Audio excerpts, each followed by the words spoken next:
ആലപ്പുഴ കണ്ണങ്കര ചിറക്കൽ ഗൗരീശങ്കര ക്ഷേത്രത്തിലെ തിരുവാഭരണം മോഷണം പോയി. 16 ഗ്രാം മാല ഉൾപ്പെടെ 4 പവൻ തൂക്കം വരുന്ന സ്വർണമാണ് മോഷ്ടിക്കപ്പെട്ടത്. 3 മാസം മുൻപ് ക്ഷേത്രത്തിൽ കീഴ്ശാന്തിയായി എത്തിയ കോഴിക്കോട് കടലുണ്ടി സ്വദേശി ശശിധരനെയും കാണാതായി. മുഹമ്മ പോലീസ് അന്വേഷണം ആരംഭിച്ചു.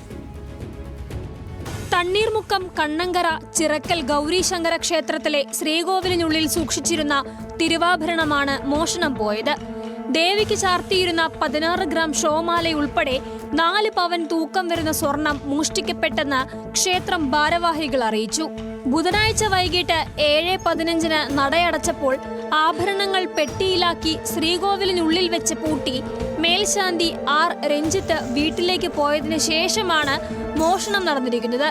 വ്യാഴാഴ്ച രാവിലെ 5 മണിക്ക് നട തുറന്ന് പൂജയ്ക്ക് ശേഷം തിരുവാഭരണം എടുക്കുന്നതിനായി ശ്രീകോവിൽ തുറന്നപ്പോഴാണ് മോഷണം മേൽശാന്തിയുടെ ശ്രദ്ധയിൽപ്പെട്ടത്.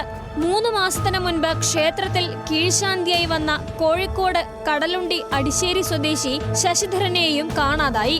ഭാര്യയും മക്കളും ഉപേക്ഷിച്ചതാണെന്ന് ധരിപ്പിച്ചാണ് ഇയാൾ സെപ്റ്റംബർ 25-ന് കീഴ്ശാന്തിയായി ക്ഷേത്രത്തിൽ പ്രവേശിച്ചത്. തിടപ്പള്ളിയോട് ചേർന്ന ഒരു മുറിയിലാണ് ഇയാൾ കിടന്നിരുന്നത്. ശ്രീകോവിലിന്റെയും ചുറ്റമ്പലത്തിന്റെയും താക്കോൽ തിടപ്പള്ളിയിലാണ് സൂക്ഷിച്ചിരുന്നത്. ബുധനാഴ്ച രാത്രി 7:15-ന് മുട്ടത്തിപ്പറമ്പ് സ്വദേശിയായ മേൽശാന്തി ആർ രഞ്ജിത്ത് പോയതിനു ശേഷം ശശിധരൻ ശ്രീകോവിൽ തുറക്കുന്നത് ക്ഷേത്രത്തിലെ CCTVയിൽ തെളിഞ്ഞിട്ടുണ്ട്. ശശിധരന്റെ മൊബൈൽ ഫോൺ സ്വിച്ച് ഓഫ് ആണ്.